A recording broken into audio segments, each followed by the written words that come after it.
Bonjour à tous. Je vous laisse quelques instants, le temps de nous rejoindre sur ce nouveau webinaire organisé par le Friend Strict et encore une fois avec le plaisir d'avoir Mathieu Emelon avec nous. Comment allez-vous, Mathieu? Ça va très bien et vous? Ah, très bien, merci. Alors, ça fait plusieurs webinaires que nous faisons ensemble sur des thématiques assez proches et en même temps différentes. Pour ceux qui ne connaissent pas encore, et ça peut exister, des personnes qui ne connaissent pas Mathieu Emelon, il est expert comptable CPA aux États-Unis, à New York en l'occurrence, mais ça veut dire donc aux États-Unis, puisque ce métier s'exerce dans l'ensemble des États américains.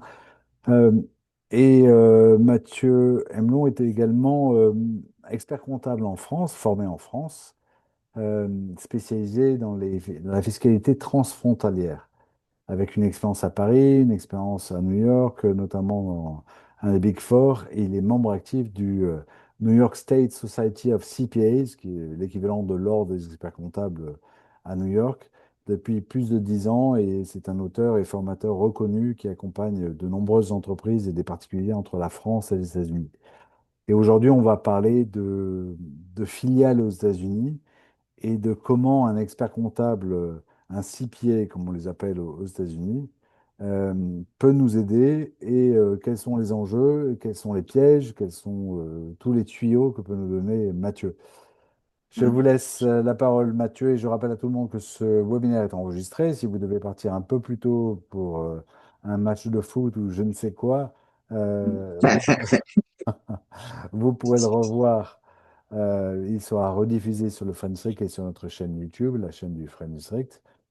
Et vous pourrez aussi également poser vos questions en appuyant sur le bouton Q&A. Et je vous donnerai quelques liens pour contacter Mathieu si vous le souhaitez dans la conversation, le chat du webinaire.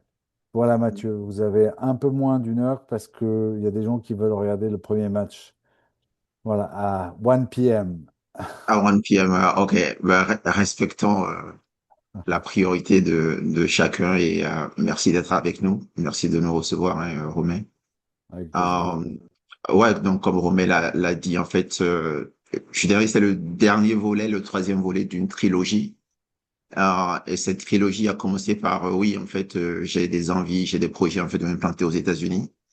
Donc le premier webinaire de la trilogie en fait portait sur cette thématique. Donc vous prendre par la main.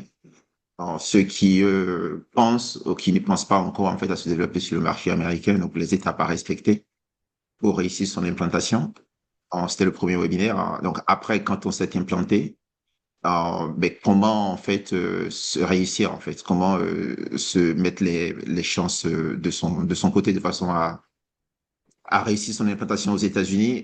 Donc, on a abordé les aspects comptables, fiscal, gestion. Le premier volet, c'était plus du marketing, stratégie d'entreprise, aspect vraiment pratique, qui sont pas en fait le domaine, l'expertise reconnue traditionnellement en fait à un expert comptable, hein. Alors, mais ce sont des domaines en fait sur lesquels on accompagne les entrepreneurs. Donc, deuxième volet, oui, donc c'est, je me suis implanté au quotidien comment je gère mon entreprise, en fait. C'était le deuxième webinaire de la trilogie. Le dernier volet, aujourd'hui, en fait, ben, on couvre, oui, donc, plus les entreprises qui existent déjà aux États-Unis, qui ont une implantation à l'étranger, qui sont déjà implantées aux États-Unis ou qui veulent s'implanter, mais de façon à filialiser une structure aux États-Unis. Donc, j'ai soit une entreprise en France, en Europe en général, et je souhaite faire développer la même activité aux États-Unis via une filiale, donc entreprise liée, où je suis un grand groupe multinational, type L'Oréal, Saint-Gobain, etc. Et j'ai des filiales Safran, en Dassault, donc j'ai des filiales déjà aux États-Unis et j'ai des directeurs administratifs et financiers, des directeurs d'usine qui m'accompagnent, hein. Donc, c'est un groupe européen disposant déjà d'une filiale aux États-Unis. En fait, bon, ben, voilà, on est là. En fait, ce dernier volet vise à les éduquer, à les sensibiliser. Donc, que vous soyez dirigeant international, directeur administratif et financier, responsable fiscal ou investisseur, hein. Donc, si on a des startups, on pourrait dire, ou des entreprises qui sont des entreprises jeunes, hein, qui existent depuis quelques années et qui veulent venir s'implanter aux États-Unis parce que c'est voilà, il y a des problématiques de levée de fonds. On en a quelques clients dans ce domaine-là. Donc, c'est ceux à qui s'adresse ce webinaire, en fait. Donc, encore une fois, c'est une trilogie. Les thématiques sont liées, mais c'est un accompagnement de A à Z sur cette thématique-là. C'est ça l'idée, ouais, pour replanter le décor. Le marché américain, un gros marché, hein, je voyais les statistiques par rapport aux investisseurs directs aux États-Unis en début de semaine, fin de la semaine passée. Et surprise, en fait, la République irlandaise, de ce que j'ai pu lire, en fait, est parmi les top 5 en direct investisseurs directs aux États-Unis. Donc, ils ont remplacé la France. Mais sur la liste des top 10, la liste des top 10, à part le Japon, les 9 autres sont européens. Donc, les entreprises, les pays en fait qui investissent le plus aux États-Unis, ce sont des Européens. Que vous soyez en irlandais ou français ou allemand ou anglais. Voilà. On s'adresse à ce public, à cette audience, même si on parle en français, hein. Il y a des outils maintenant de traduction qui existent et qui sont efficaces, ouais. Euh, de nombreuses entreprises européennes donc s'implantent aux États-Unis sur le marché américain et elles découvrent en fait que progressivement que la structure, ce à quoi ils pensaient, c'est pas en termes opérationnels, n'est pas forcément adapté au marché américain. On a par exemple un client albanais.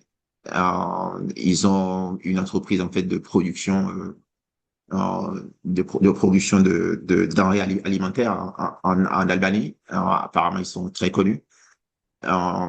Euh, Ils ont signé un contrat aux États-Unis. Un des prestataires, un des distributeurs sur le marché américain, en fait, il les a repérés et a souhaité acheter le produit. Donc, du coup, en fait, euh,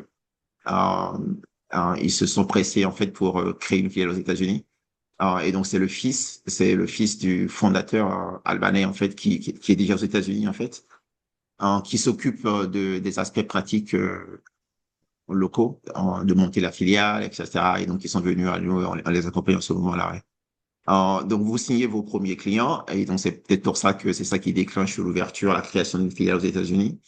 Où vous venez en prospection, vous recrutez déjà une équipe locale hein, et votre activité commence à se développer. Et soudainement, en fait, bon, ben voilà, il y a beaucoup de questions qui se posent hein, par rapport à ce client nouveau-là où le fils est employé à temps plein. Mais il faut qu'il combine en fait son activité de salarié à temps plein avec être le PDG d'une entreprise qui a déjà un contrat.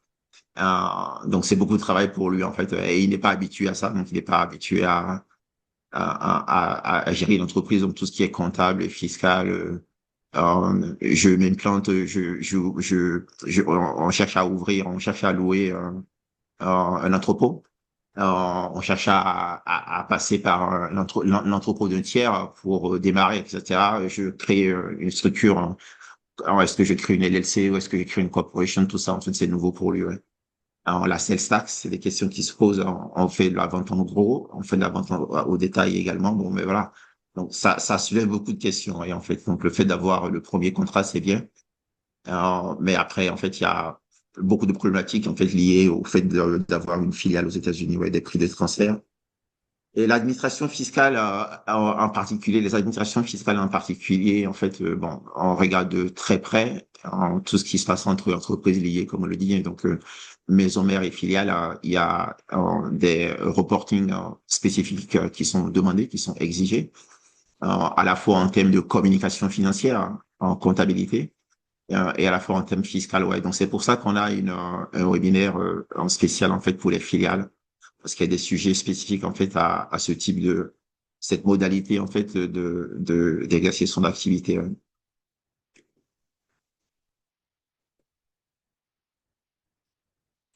Donc en gros oui, donc le marché américain représente une opportunité exceptionnelle. Hein. Quand on s'y donne les moyens en fait, il y a pas de raison qu'on n'y arrive pas et le succès peut arriver du jour au lendemain. Euh, et avec ce succès, en fait, c'est tout le mal qu'on vous souhaite. Hein. Avec ce succès arrivent des complexités. beaucoup plus d'interconnectivité en fait entre la comptabilité, le juridique, les ressources humaines, la fiscalité, le marketing, l'opérationnel, la stratégie. Et il y a beaucoup de coordination en fait à faire avec le siège hein, de façon à aligner la stratégie de la filiale avec la stratégie groupe. Donc c'est plus une réflexion de groupe en fait. C'est ça qui est un peu lourd sur le plan administratif et coûteux parce qu'il y a beaucoup de personnel. En fait, il y a l'équipe administrative est beaucoup plus significative. Donc il y a des coûts qui vont avec, il y a un peu de lourdeur qui va avec. Et cette lourdeur, c'est au sens où on met en place des structures pour être efficace, des procédures pour être efficaces. Il faut qu'on forme tout le monde en fait à ces process internes de façon à respecter les obligations de reporting que ce soit en termes fiscal ou en termes comptables. Une des nouveautés au cours des 2 dernières années, 3 dernières années, en fait, c'est qu'il y a des règles au CDE de reporting en fiscal auxquelles sont soumis certaines entreprises, pas toutes. Hein. Voilà, donc il faut beaucoup de documentation. Alors, nous commençons par les aspects comptables. Alors, les groupes européens découvrent rapidement que l'environnement comptable américain est différent parce que chaque pays déjà en fait a ses règles comptables. Hein. Aux États-Unis, on parle en US GAAP typiquement. Donc, si vous êtes une structure groupe, vous avez une structure groupe. Généralement, vous utilisez les règles comptables normales. Il y a des mini gaps, ils appellent ça aux États-Unis en fait. Donc, il y a des exceptions aux règles comptables normales de droit commun. Mais on vous conseille pas en fait de commencer à déroger aux règles comptables de base, hein. Parce que en fait l'idée c'est communiquer une information financière fiable à la maison mère, de façon à pouvoir mesurer de façon efficace la performance de la filiale aux États-Unis. Alors, où est-ce que vous en êtes, la filiale aux États-Unis en est financièrement en termes de gestion de trésorerie, et surtout harmoniser les retraitements de façon à consolider les chiffres de la filiale dans la comptabilité de la maison mère. Donc, règle comptable américaine en US GAAP et généralement, en fonction de sa taille, les groupes européens en tout cas celles qui sont cotées, ou celles qui sont reconnues comme entités d'intérêt public, même si elles ne sont pas cotées. Ces structures-là, en fait, sont tenues de reporter, de communiquer leurs informations financières selon les règles comptables internationales qui s'appellent les IFRS. Donc, les IFRS, pour mémoire, c'est le langage comptable commun, c'est le langage comptable universel hein, qui a été inventé par un Écossais d'ailleurs. Hein, donc voilà, les Européens sont à la pointe par rapport à ça. Donc IFRS, c'est l'espéranto comptable, qui sont pas très différents des US GAAP. Typiquement, ce qu'ils font en fait, c'est que les normalisateurs comptables, comme on le dit, en fait, les Américains et les normalisateurs comptables internationaux qui édictent les règles IFRS ben, travaillent ensemble. Ils ont des groupes de travail ensemble communs. Et à un moment donné, en fait, les Américains disent oui, en fait, nous, on sert le public américain. Donc, on n'est pas d'accord, on arrive à s'entendre sur des points précis. Et donc, oui, nous, on sert le marché américain. Donc, on va s'en tenir à nos règles, hein, ce qu'on pense être la meilleure façon de refléter la performance financière de l'entreprise. Et donc, il y a quelques écarts, il y a quelques différences de traitement par rapport aux transactions. Mais dans le principe, ça reste le même. Encore une fois, parce que oui, il y a des groupes de travail communs pour déterminer les règles comptables applicables à certaines transactions spécifiques. Ouais. Donc, si vous connaissez les IFRS, même si vous n'avez jamais appris la comptabilité américaine, les US GAAP, vous savez à 80% en fait les règles comptables américaines. Ouais. Euh, les différences portent essentiellement sur la reconnaissance des revenus. Les différences portent sur certaines provisions, donc à passer, et les règles de consolidation. Ouais.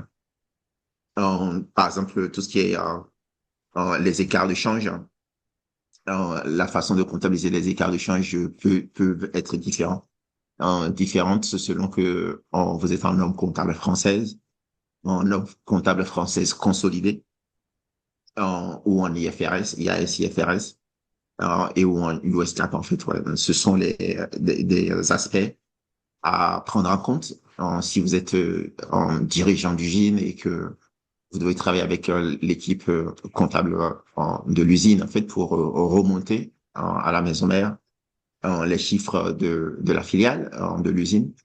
Donc, l'idée, encore une fois, aujourd'hui, c'est pas de faire de vous un expert en consolidation ou en règle comptable américaine, mais c'est de vous sensibiliser à ces aspects-là, en fait, de façon à pouvoir vous aider à communiquer avec les comptables de la maison mère, votre comptable local aux États-Unis. Ouais.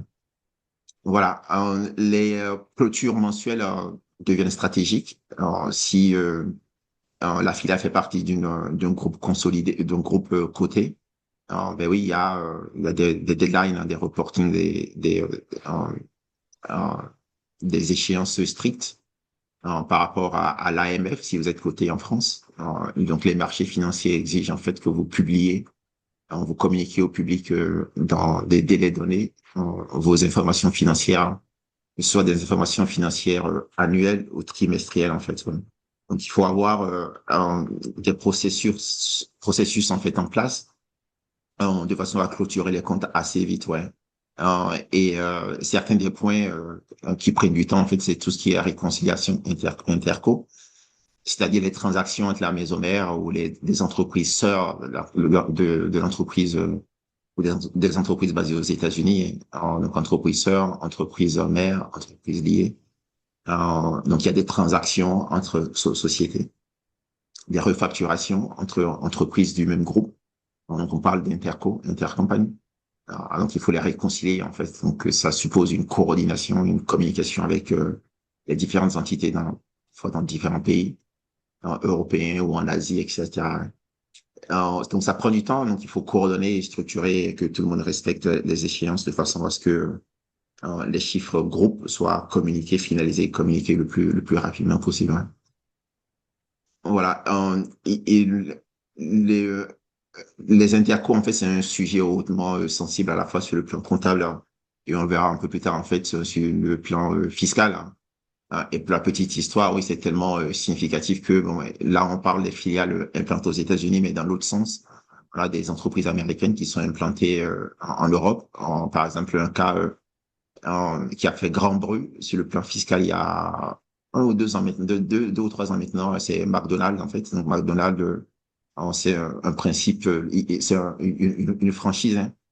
Hein. La France est en termes de chiffre d'affaires, la France est le pays européen, le premier pays européen en termes de chiffre d'affaires de McDonald's.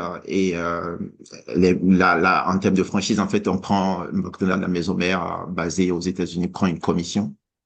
Donc, il y a différents leviers, différents niveaux de commission qui prennent. Ils ont des filiales au Luxembourg qui louent les murs, qui ont la propriété des murs, des McDonald's, des restaurants. En France, des restaurants, donc les franchisés n'ont pas la propriété des murs. Hein. La maison mère a la propriété ou la location en fait des sous-loups, les restaurants aux franchisés. Et c'est un moyen pour eux en fait de se faire une marge. Donc ils ont une entreprise, des filiales, une filiale basée au Luxembourg en fait qui gère tout ça. Et le Luxembourg a une fiscalité privilégiée, donc ils ont un taux d'imposition plus bas que par rapport aux autres pays européens. Et donc ben voilà, donc ils ont gonflé un peu de façon artificielle en fait le taux de commission des restaurants McDonald's en France était nettement supérieur au taux moyen qu'ils pratiquent sans qu'il y ait une raison économique qui justifiait ça en fait. Donc il y a eu des enquêtes de Bercy pendant des années et à la fin ils se sont attendus pour payer une amende de plusieurs milliards qui est une première en France. Hein. Donc aux États-Unis c'est très courant que les entreprises aient à payer des amendes parce que les interco, les prix de transfert, c'est ça les thématiques, les prix de transfert. Alors, c'est les prix auxquels en fait les entreprises le même groupe en fait s'échangent entre elles. Voilà. Donc, McDonald's a été sanctionné en Europe et figurez-vous en fait que les syndicats, à la fois les syndicats de McDonald's aux États-Unis et les syndicats de McDonald's en France, étaient parmi les personnes en fait qui ont révélé les pratiques de leur employeur. Hein. Donc ça peut venir de vos syndicats, ça peut venir en fait des salariés. Donc tout ce qui est intercompagnie, encore une fois, c'est un sujet hautement sensible, ouais. À la fois sur le plan comptable et sur le plan fiscal. Ouais. Voilà, la gestion de la trésorerie, c'est un aspect important. Et de ce que l'on a pu observer dans la pratique, c'est que oui, quand on ouvre une filiale à l'étranger, aux États-Unis en particulier, généralement c'est la maison mère qui finance la filiale au démarrage en tout cas.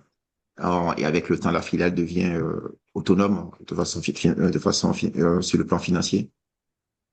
Donc, et quand la filiale aux États-Unis devient autonome sur le plan financier, oui, si vous avez différentes devises, hein, vous avez des euros, vous avez des filiales en fait qui facturent en euros, hein, vous avez des filiales qui facturent en yens, vous avez des filiales qui facturent en dollars. Il faut pouvoir consolider, gérer la trésorerie en fait, ouais, de façon à avoir maximisé les taux de change ou couvrir des positions. Donc, si une devise est plus forte que l'autre, alors, il faut pouvoir en fait limiter le risque de change, hein. Et tout ça, ça se gère en fait.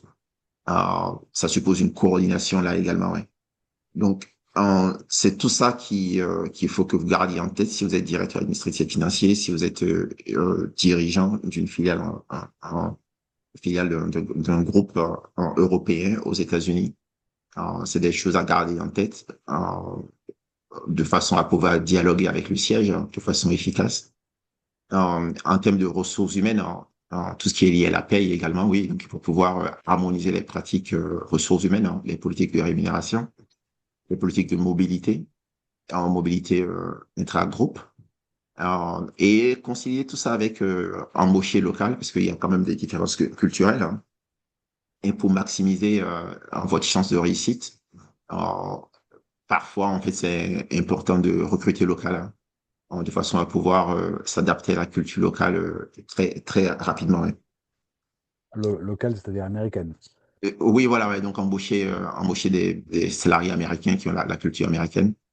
Alors, il y a certains rôles hein, par rapport à ce que on a pu observer, il y a des rôles sur lesquels en fait les filiales, les maisons mères européennes préfèrent avoir des locaux, des nationaux.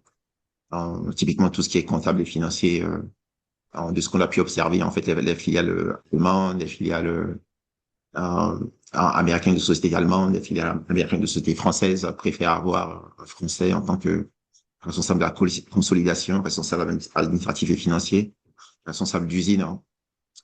Mais il y a des rôles type commercial, etc., qui fait que bon, voilà, c'est plus pratique en fait d'avoir quelqu'un qui est plus sensibilisé à la culture américaine. Ouais.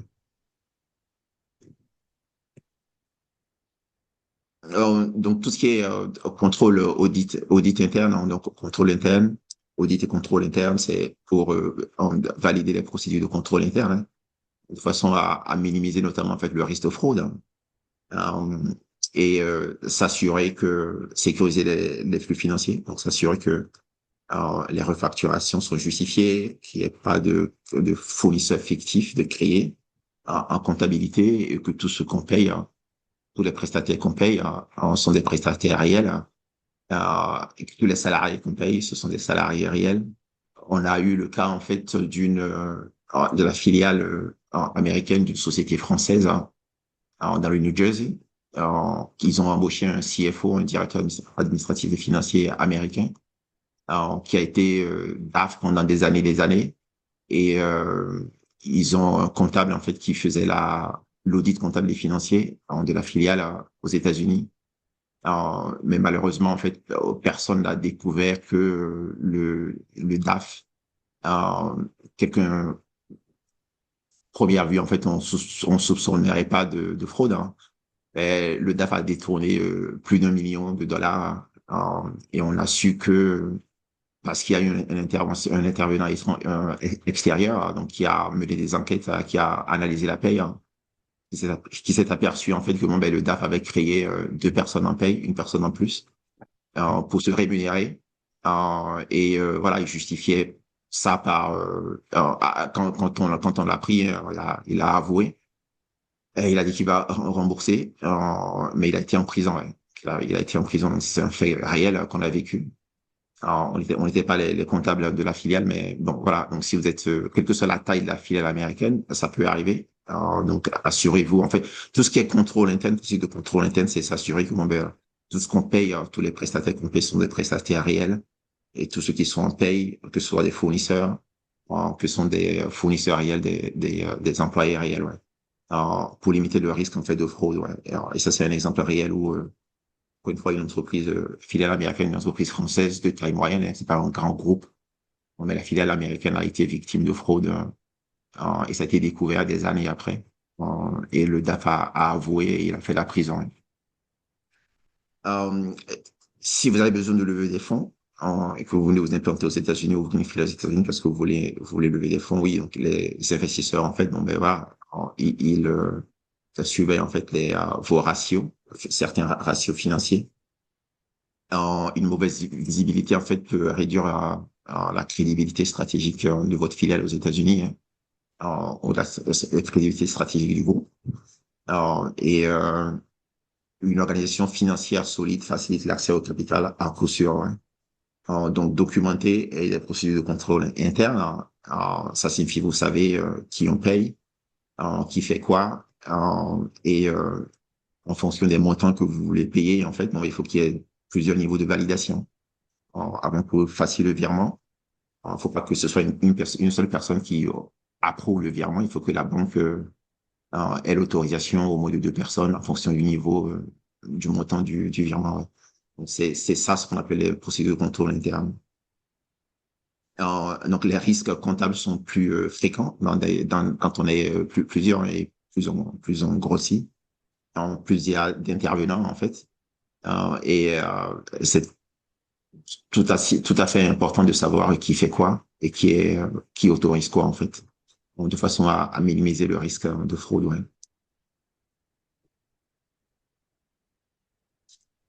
Votre CPA pourra vous aider, hein, donc votre expert comptable américain pourra vous aider sur ces aspects-là, vous sensibiliser, vous aider à mettre en place les procédures de contrôle interne. Alors, je vais te donner quelques exemples. Alors, on peut continuer à en donner, mais c'est pas le but du webinaire. Hein. Et si vous avez besoin de financement, oui, donc votre CPA vous aidera à communiquer avec les banques, identifier, communiquer avec les banques qui pourront vous prêter de l'argent. Alors, généralement, si vous êtes nouveau, vous lancez votre activité aux États-Unis, les banques ne vous financeront pas, sauf si en- vous avez une prévision un prévisionnelle qui dit que vous allez faire plusieurs millions d'euros, de dollars de chiffre d'affaires pendant les premières années. Bon, dans ce cas, en fait, où il y a des banques qu'on connaît qui peuvent qui sont prêtes à vous accompagner, sinon à prendre le risque. Alors, voilà, mais on parle à partir de 30 millions de chiffre d'affaires, oui. Alors, il y a des banques qui sont prêtes à vous accompagner. Sinon, typiquement, oui, il faut avoir au moins 2 ans de bilan afin que les banques classiques le regardent en votre dossier de prêt. Alors, il y a pas, il y a pas de taux usuraire aux États-Unis, donc il y a des prêteurs alternatifs, comme on le dit. Et ça signifie qu'ils prêtent à des taux à 30%, ils prêtent à des taux de 50%. Alors, 50%, c'est si, ouais, si vous donnent $1, vous leur remboursez en fait $1.5. Et voilà quelques clients américains qui ont besoin de financement. On a même une association, c'est l'équivalent d'une association loi 1901, qui avait besoin de cash et qui a dû prêter à un taux exorbitant, ce qu'on appellerait en fait en Europe un taux usuraire. Donc voilà, gardez ça en tête et typiquement ce qui se passe c'est que c'est la filiale, c'est la maison mère, hein, l'entité basée en Europe, donc, qui finance le lancement de l'activité aux États-Unis. Ouais. Mais encore une fois, oui, donc adossez-vous à vos conseillers sur le plan comptable et juridique, votre expert comptable, hein, vos avocats qui pourront vous aider à naviguer cet environnement si d'aventure vous avez besoin de financement. Ouais. Et s'il y a besoin de financement et que c'est la maison mère en fait qui finance, oui, il faut documenter. Alors, sur le plan fiscal, on verra un peu plus tôt, un peu plus tard. Alors, il y a des règles de documentation, il faut des contrats écrits et les taux d'intérêt. Bon, bref, il y a beaucoup de choses. Il y a l'idée générale par rapport à ça, sur l'aspect fiscal, alors on parle de l'aspect comptable, bien sûr, l'aspect fiscal, l'idée générale, c'est euh, éviter en fait de réduire l'impôt que vous devez, que la filiale en fait doit aux États-Unis. Euh, Éviter de réduire ça en gonflant comme McDonald's l'a fait en France, hein, en gonflant de façon artificielle, donc en maximisant les dépenses aux États-Unis.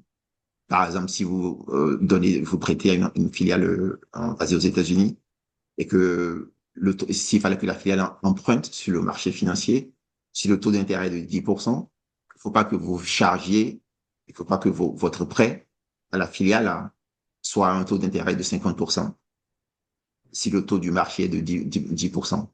Donc, s'il y a un contrôle fiscal, le fisc vous dira, ah, bon, voilà, c'est pas normal, comment est-ce que vous justifiez un prêt entre entreprises liées, entre la maison mère et la filiale à un taux d'intérêt de 50%. C'est juste parce que vous voulez minimiser vos impôts aux États-Unis, en fait. Donc, ils vont vous demander de payer l'impôt sur la différence, en fait, différence entre les 10% auquel la filiale aurait emprunté sur le marché américain, si elle avait la possibilité d'en emprunter sur le marché américain. Et les 50% que vous imposez par contrat, même si un contrat, le contrat serait jugé illégal, ouais. Non valable, hein, en tout cas, ouais. Donc, les filiales américaines exigent une approche comptable spécifique et qu'il y a des différences significatives entre peut-être l'approche européenne, les approches européennes, les approches américaines sur le plan comptable, tout ce qui est flux entre entreprises liées, la maison mère, Interco, comme on le dit, c'est documenté. Si vous prêtez de l'argent à une filiale, s'il y a une gestion de la trésorerie en commun, il faut documenter tout ça en fait. Il y a des reportings à la fois sur le plan fiscal, sur le plan comptable, et on verra, on vient de voir sur le côté comptable, sur le plan fiscal, on le verra un peu plus tard. Donc, documenter, ça facilite la déclaration d'impôts, ça facilite les reportings fiscaux internationaux, en fait. Ouais. Voilà. Euh, Aspects sociaux, donc gérer une équipe, donc c'est les aspects humains, RH. Alors, gérer une équipe américaine, donc c'est développer une filiale américaine, implique une nouvelle réalité sociale et RH. Et les règles américaines diffèrent fortement des standards européens. Notamment, en fait, il y a une souplesse reconnue hein, sur le marché du travail américain, qui est une souplesse en- qui a un revers. Hein. Donc, le revers, c'est que oui, donc, si vous employez un salarié, vous pouvez laisser partir le salarié du jour au lendemain. Mais de la même manière, en fait, oui, le salarié peut partir du jour au lendemain, quoi. En fait, donc, il faut garder ça en tête. Et si c'est quelqu'un qui est à un rôle, un rôle clé, alors, bah, ça peut être embêtant. Hein. Ça peut être embêtant. Donc, si on n'a pas de préavis et qu'il n'y a pas de transmission du dossier, on peut perdre l'histoire du dossier et donc ça peut créer des soucis. Ouais. Mais en gros, oui, donc le marché américain est reconnu pour sa fluidité. Et il y a quelques années, j'ai vu un report, un dossier, un rapport en fait de l'OIT, l'Organisation internationale du travail, hein, qui disait oui, mais le marché américain est fluide. Hein. Mais c'est pas pour autant que ce marché est plus compétitif que certains pays européens comme la France, en fait. Donc, on pense qu'il y a une rigidité parce qu'il y a toute une procédure disciplinaire à suivre quand on veut se séparer d'un salarié en Europe, en France. Euh, c'est rigide, c'est lent, c'est coûteux. Mais c'est pas pour autant que les entreprises françaises sont moins compétitives par rapport aux entreprises américaines selon un rapport de l'OIT. Donc, les pratiques managériales européennes, si vous êtes un manager européen, on vous a envoyé en Asie, après on vous envoie aux États-Unis pour gérer une filiale. Vous le savez, il faut vous adapter en fait au marché américain. Voilà, et les incompréhensions Et, et en, culturelles, en fait. et en- et en plus sur la réglementation sociale, il y a des différences selon les États. Oui, tout à fait. Ouais. Donc, il y a une réglementation fédérale qui est un minimum. Hein. Donc, le fédéral, c'est un minimum. Donc, le SMIC fédéral est toujours à 7 dollars, si je ne m'abuse. Donc, si vous payez quelqu'un à 7 dollars aujourd'hui, cette personne ne pourra pas manger, se loger, se vêtir et les besoins de base des humains à 7 dollars de l'heure. Et donc, le SMIC en fédéral reste à 7 dollars. Et les États à New York, je crois que c'est à 15 dollars maintenant. Ouais. Voilà. Et Donc oui, effectivement, 7,25 $, ouais. 7,25. Donc on est à 15 $ au niveau, donc plus du double, hein, le double en fait au niveau des États. Euh, Parce que oui, parce que le législateur fédéral, hein, donc le Sénat, le Congrès, alors, c'est pas une priorité pour eux en fait de gérer ces aspects-là. En fait, on préfère parler d'autres choses que de parler de la hausse en fait du SMIC. Ouais. Alors, donc les États comblent le vide. Hein. Et typiquement, ce qui se passe en fait, c'est que donc culturellement, si vous ne retenez pas tout, il y a quand même des principes communs. En fait, donc un des principes communs, c'est que oui, c'est une fédération d'États et donc chaque État a ses règles. Chaque État en fait fait ce qui leur convient à leurs concitoyens. Mais il faut quand même qu'il y ait un peu comme dans l'Union européenne une harmonisation.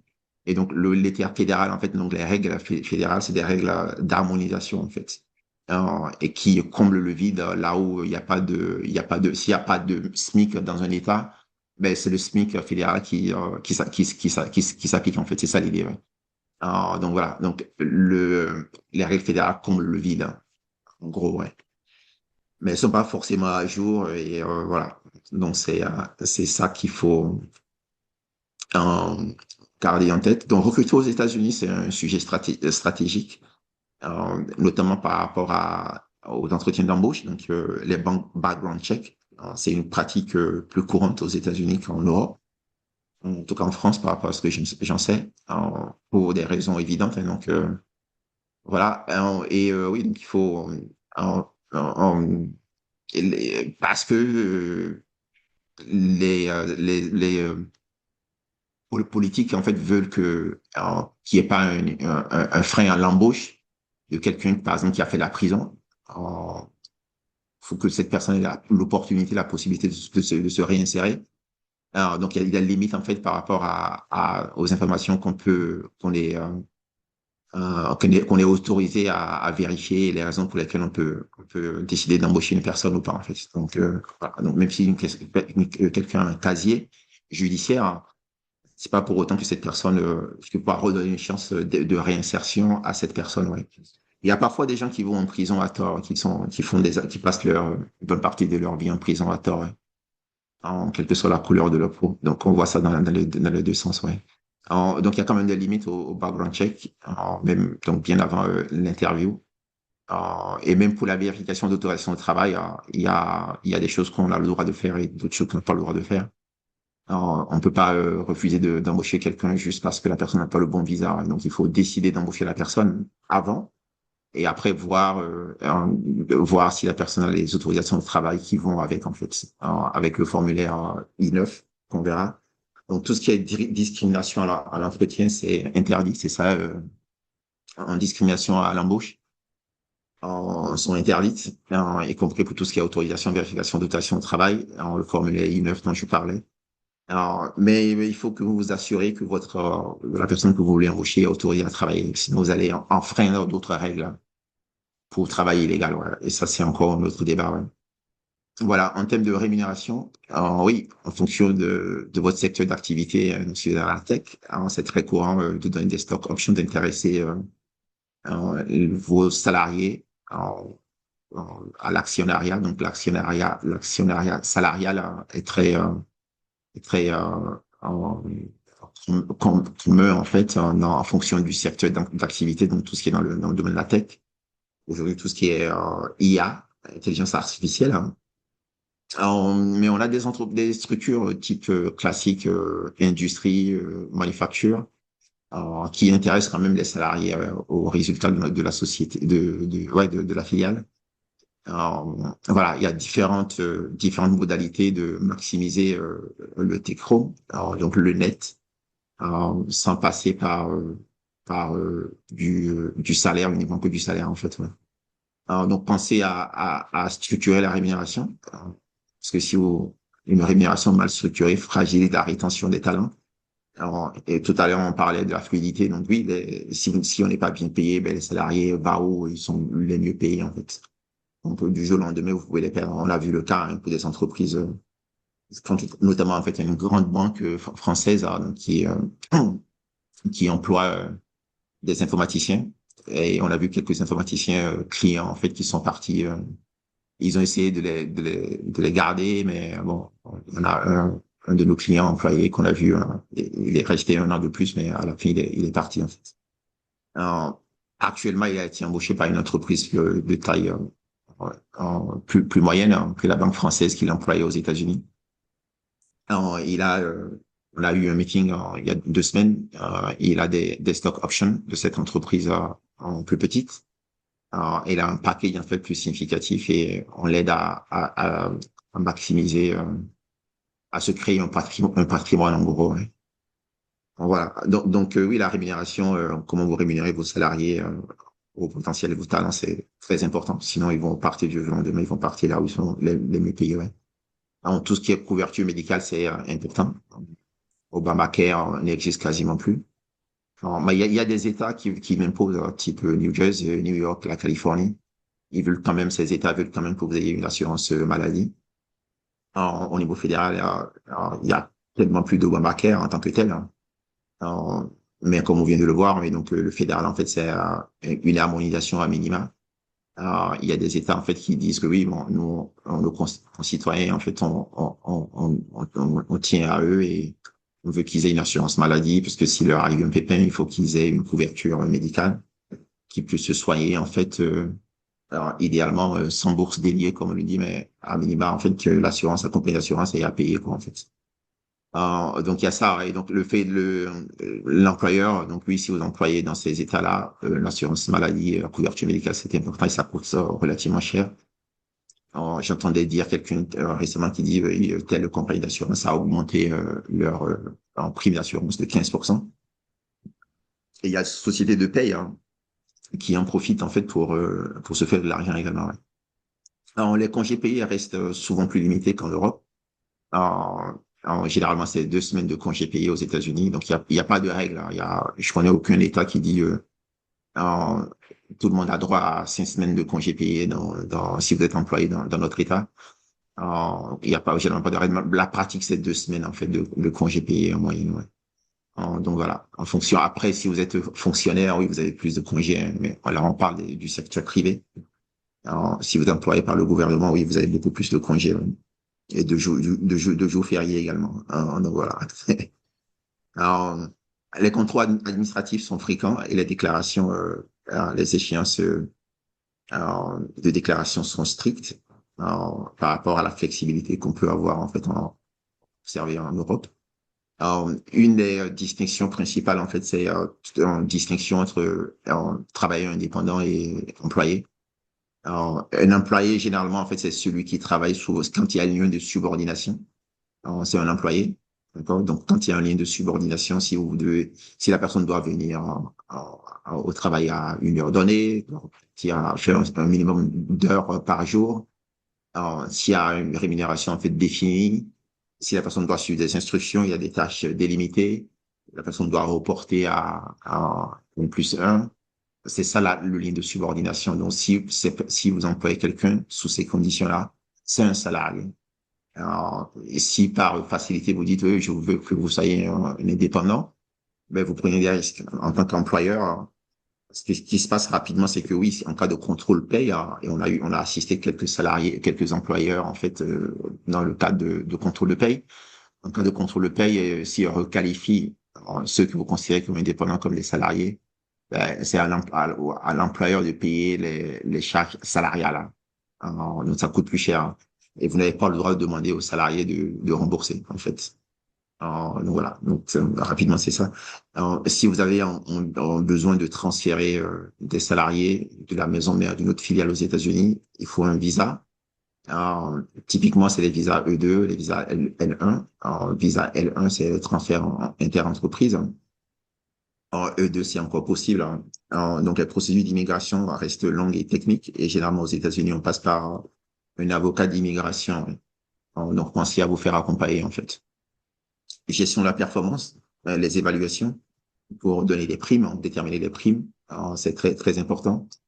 Et les règles de licenciement de séparation il y a une flexibilité, comme on dit, mais il faut vraiment faire attention parce que ça peut coûter cher en cas de contestation en fait du licenciement. Ouais. tout ce qui est harcèlement sexuel, discrimination, c'est très sensible, hein. Et en cas de plainte, en fait, pensez à, euh, écouter la plainte, documenter, investiguer pour savoir ce qui se passe réellement et s'il y a lieu de licencier un harceleur, quelqu'un qui harcèle des collègues. Hein.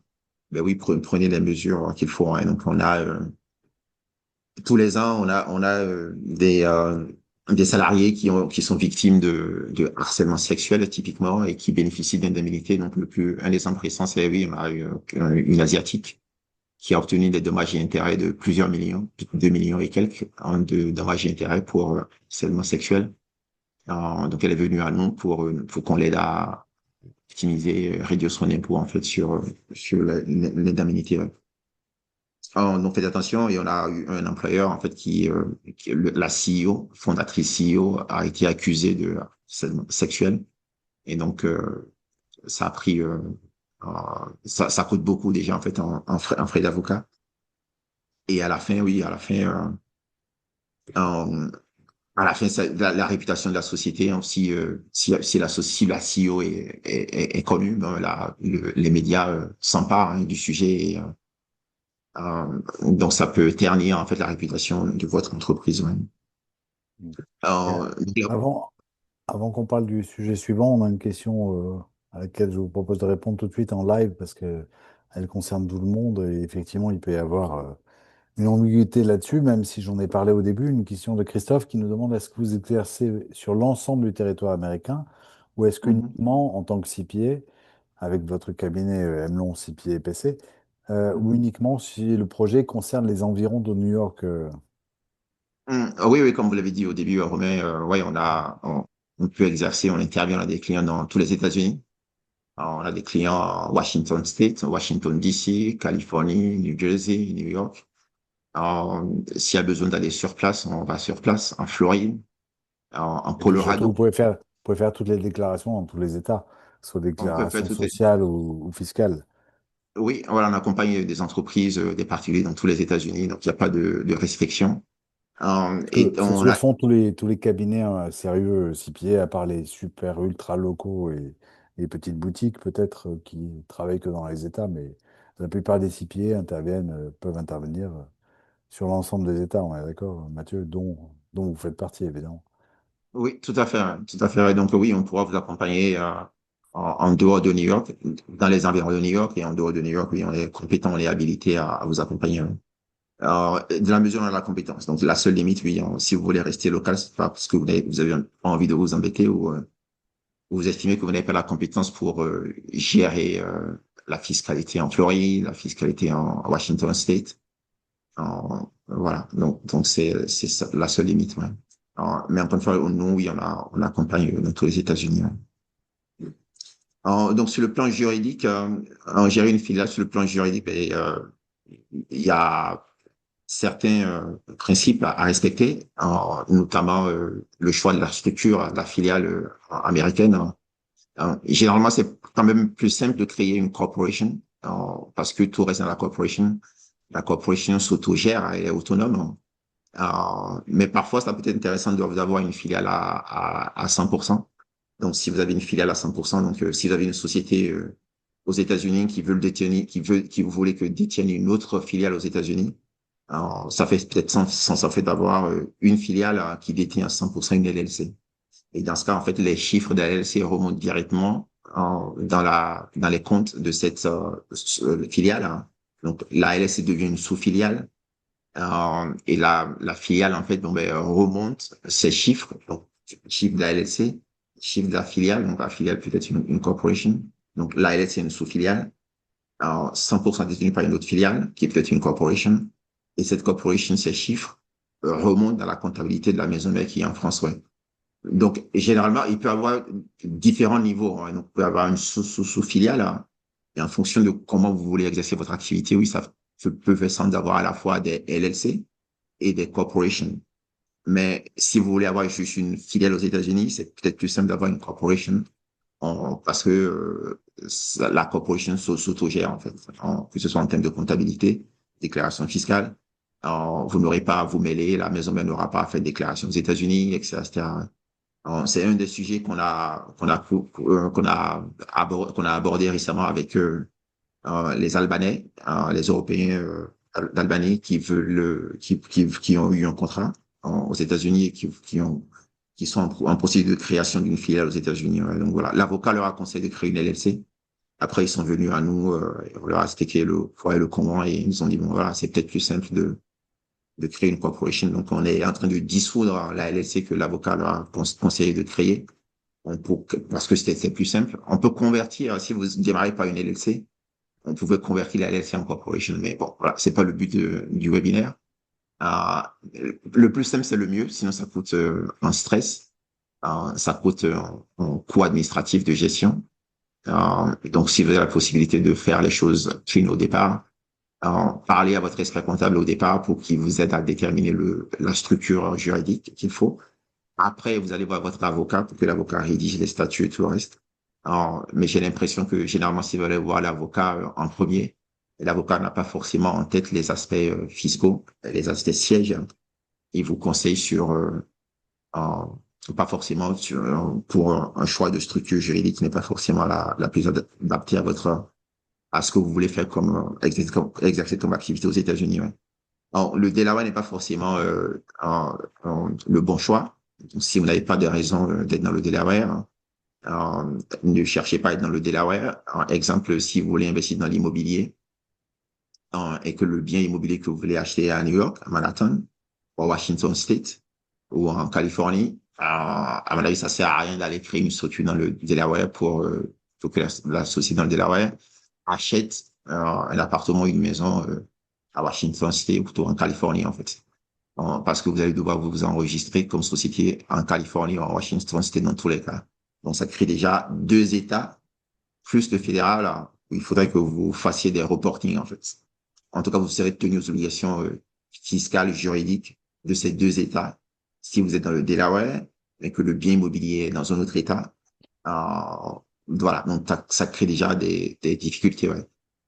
Et c'est ce qu'on appelle en fait une foreign qualification. Donc, si vous avez une activité, vous avez une présence commerciale dans un État, il faut que vous vous immatriculez dans l'État, en fait, quel que soit l'État d'immatriculation de la société qui exerce une activité dans l'autre État, en fait. Dans l'exemple, avoir un bien immobilier dans un État implique que vous avez une activité, si c'est le bien en location, hein. Si c'est juste une maison, un pied-à-terre, dans ce cas, il n'y a pas d'obligation en tant que telle, hein. Mais au moment où vous allez vendre la maison, oui, il y a peut-être des déclarations à faire dans plusieurs États. Donc, rendez-vous la vie facile et évitez les foreign qualifications. En tout cas, gardez-le en tête. Alors, les contrats intra-groupes, documentez-les comme on l'a vu. Donc, les relations maison mère et filiale, que ce soit en termes de contrats commerciaux. Exemple, notre client albanais, alors, les marchandises en fait sont produites en Europe et seront livrées à la filiale aux États-Unis que la filiale américaine en fait les revende. Donc il y a un contrat d'achat-vente entre la maison mère en Albanie et la filiale aux États-Unis. Ouais. Donc il faut vous faire assister par des avocats pour rédiger ces contrats. Alors, si vous voulez, et pour protéger la propriété intellectuelle, tout ce qui est en patente, c'est important hein, parce que sinon les gens peuvent exploiter vos idées. Il y a beaucoup de sociétés qui se créent aux États-Unis. Bon voilà, donc s'ils voient qu'il y a une idée qui marche, ben, ils utilisent l'idée et commencent à le faire. Tout simplement, hein, donc il n'y a pas besoin de fermer. Donc protéger vos idées, protéger vos inventions. On peut pas protéger des idées, mais on peut protéger une on peut protéger en fait des biens, on peut protéger des produits que vous avez inventés en fait. Et donc pensez à le faire. Votre protection, si vous avez des patentes en Europe, c'est forcément valable aux États-Unis. Ouais. Changer de structure juridique en cours d'année, on l'a vu. Donc si vous démarrez par une LLC, il y a toujours possibilité de convertir la LLC en corporation si c'est plus adapté. Mais bon, il y a des coûts administratifs qui vont avec. Donc pensez au début à la bonne structure, hein. et pensez au rôle stratégique des avocats qui vont vous accompagner sur ces aspects-là, à la fois la fiscalité, hein, le comptable et le juridique. Votre expert comptable est normalement qualifié, mais aux États-Unis, il y a un monopole pour tout ce qui est juridique, purement juridique. Les avocats ont le monopole de la rédaction des actes juridiques. Donc, si votre expert comptable propose de rédiger les statuts pour vous, dites non. Ouais. Dites que c'est une indication comme quoi c'est pas un bon CPA déjà. Parce qu'il y a un monopole quand on n'est pas avocat, on n'est pas autorisé à rédiger des actes juridiques aux États-Unis. En France, par exemple, oui, on peut, en tant que CPA, en tant qu'expert comptable, on est autorisé à rédiger des actes juridiques à titre accessoire. Donc voilà, pour les clients qu'on a déjà en comptabilité. Ouais. La fiscalité, rapidement, parce que le temps passe. La fiscalité, c'est dans ce type de structure au groupe, ça devient une fiscalité mondiale, hein, avec récemment des règles OCDE. En gros, en fait, ce qu'il y a à garder en tête, c'est que on est il y a eu l'ONU des pays pour la fiscalité, l'impôt sur les sociétés. Et donc, probablement proche de 130 pays maintenant se sont entendus pour imposer un impôt minimum. Okay? Donc, que vous soyez en Afrique, que vous soyez en Asie, que vous soyez en Europe ou aux États-Unis, le pays dans lequel votre filiale est implantée. Normalement, il y a un impôt sur cette société minimum qui est de 15%. Donc, chaque pays, en fait, s'engage à imposer les entreprises qui ont une activité sur leur territoire. Et cet impôt minimum est de 15%, en fait. Ouais. Donc, c'est la nouveauté au CDE. Ce qui se passe, c'est que, bon, ben voilà, si vous êtes la société mère et que, par exemple, vous êtes une entreprise française, hein, et que vous avez une filiale aux États-Unis et que les États-Unis, on suppose qu'ils ont un impôt sur les sociétés. Donc, le taux pour l'impôt sur les sociétés aux États-Unis est de 21%, qui est la moyenne OCDE, en fait. Donc, il y a une compétition, une concurrence entre les pays pour attirer les entreprises dans leur pays. Donc, c'était pour ça qu'à un moment donné, bon, ben, il fallait que les pays se parlent, hein, et déterminent des règles communes, hein. Et cette règle commune, c'est un impôt minimum de 15%. Ça signifie que si vous êtes dans un pays, vous êtes une filiale française, filiale américaine de société française, et que si vous êtes moins imposé aux États-Unis que par rapport à la France, bah, la France peut demander à la filiale américaine, demander à la maison mère de payer le différentiel d'impôt entre la France et les États-Unis, de payer ça à la France. Bon, c'est peut-être pas clair, mais bon, en gros, ouais, il y a plus de paradis fiscal, hein. Il y a vraiment plus de paradis fiscal. Et dans les pays où il y a le taux d'imposition est inférieur au taux d'imposition de la maison mère, ben, la maison mère est censée payer le complément dans le pays d'origine, en fait. Ouais. Donc, c'est ça les règles OCDE. Euh, Attention, ça, Mathieu, il y a certaines personnes qui vont commencer à nous quitter pour aller voir le match. ouais, ouais, voilà, ouais. Donc, ouais, on a quasiment fini. Donc, les prix de transfert, hein, on en a parlé brièvement. Donc, c'est un des aspects importants, hein, en termes de fiscalité. Donc, c'est une des façons de profit shifting, de maximiser, de réduire l'impôt, le profit qu'on doit dans un pays, et de maximiser le profit qu'on doit dans un autre pays où l'impôt sur les sociétés est moindre, hein. Et il y a d'autres types de reporting pour surveiller différents types d'impôts, le taux d'imposition par pays. Si vous êtes un groupe, vous êtes tenu en fait de communiquer sur le taux d'impôt que vous avez payé dans les différents pays où vous avez une activité, en fait. Donc, c'est le country by country reporting. Donc, dans vos déclarations, il faut que vous indiquiez, oui, aux États-Unis, j'ai payé un impôt. Notre taux d'imposition est de 15%. En France, notre taux d'imposition est de 2%. En Allemagne, notre taux d'imposition est de 50%. Donc, il y a un reporting country by country. Minimum en taxe, c'est ce dont on a parlé. Donc, il y a un impôt minimum qui est demandé, qui est exigé maintenant par la plupart des pays, 130 pays, encore une fois, au monde. Tout ce qui est en charge salariale, et mobilité internationale, donc c'est des aspects importants. On a pas mal d'Américains au cours des 3 dernières semaines qui ont été embauchés par des entreprises françaises et qui viennent à nous pour qu'on les aide à comprendre les charges sociales en France, le système de sécurité sociale en France, et l'accord de sécurité sociale entre les États-Unis et la France. Donc tout ça, oui, parlez à votre conseiller pour qu'il vous aide à maximiser, optimiser plutôt en fait où vous payez vos contributions en fonction de vos projets, hein. Donc tout ça, ça parle du projet de base, hein. Si votre projet est de vivre en France, oui, dans ce cas, on vous dira bon ben adhérer au régime de sécu français. Mais si votre projet c'est de rester en France pendant moins de 5 ans, moins de 3 ans et de revenir aux États-Unis, c'est peut-être plus intéressant pour vous de continuer à dépendre du régime de sécu américain, en fait.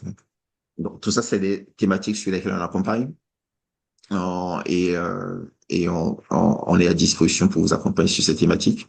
Donc, les multinationales qui réussissent aux États-Unis sont les mieux structurées, elles sont les mieux accompagnées, je dirais.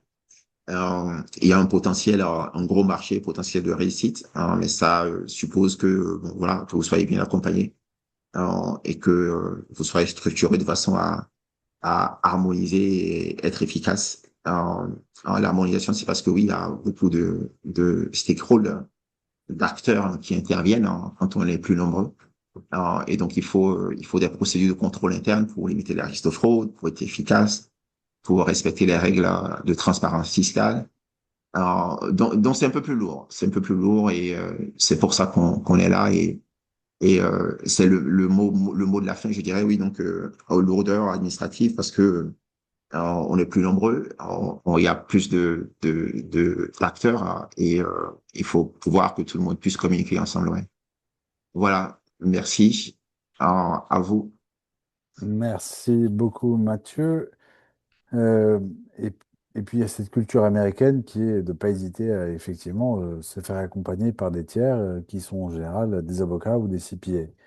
Voilà, il y a une culture vraiment de faire appel à eux beaucoup plus pour effectivement ce que vous appelez la lourdeur administrative, bah, qu'on la, qu'elle soit pas pesante sur la société parce qu'on a des partenaires qui nous aident à s'occuper de ces parties-là alors qu'on peut se concentrer beaucoup plus sur le cœur du business. Voilà, c'est très américain de faire ça. Merci beaucoup Mathieu. On a répondu à une question pendant le live. Je rappelle à tout le monde que ce webinaire était enregistré, qu'on a parlé d'une façon très complète, très large et très intéressante, une fois n'est pas coutume, avec Mathieu Emelon, des filiales aux États-Unis, des filiales des sous-filiales, des sous-sous-filiales et des 50 États américains possibles et de toute la réglementation et des obligations qui vont avec. Merci beaucoup Mathieu. On se retrouve fin août, je crois, pour un nouveau webinaire dont nous dévoilerons le sujet très bientôt. Merci Mathieu. Merci Romain. Bon match, ouais. Bon Bonne match à vous chance, aussi. Ah, bonne attendez, chance pour attendez, votre équipe. on a une question, mais quelqu'un nous dit merci à vous. Votre numéro de téléphone, s'il vous plaît. Alors, je vais donner le numéro de téléphone de votre cabinet à cette personne en live. Voilà. C'est à l'écran, hein, c'est peut-être pas lisible, Ben mais c'est à voilà, en l'écran. plus, il est à l'écran. C'est le même que Hein. je vais donner à cette personne. Il y a juste un 5 à la fin. Vous avez un 6 et un 5. Euh, voilà. Ouais, 646 779 5575. Voilà. J'espère que vous avez noté et je vous le... Voilà. Voilà. Donc, de toute façon, au pire des cas, vous tapez Emelon, Mathieu Emelon, 6 pieds, si vous voulez, sur le Friend Strict, et vous allez voir que vous allez tomber sur son site très, très facilement. Voilà. Merci beaucoup, Mathieu. Merci encore une fois, ouais. Bon À, match. bien- à bientôt et bon été.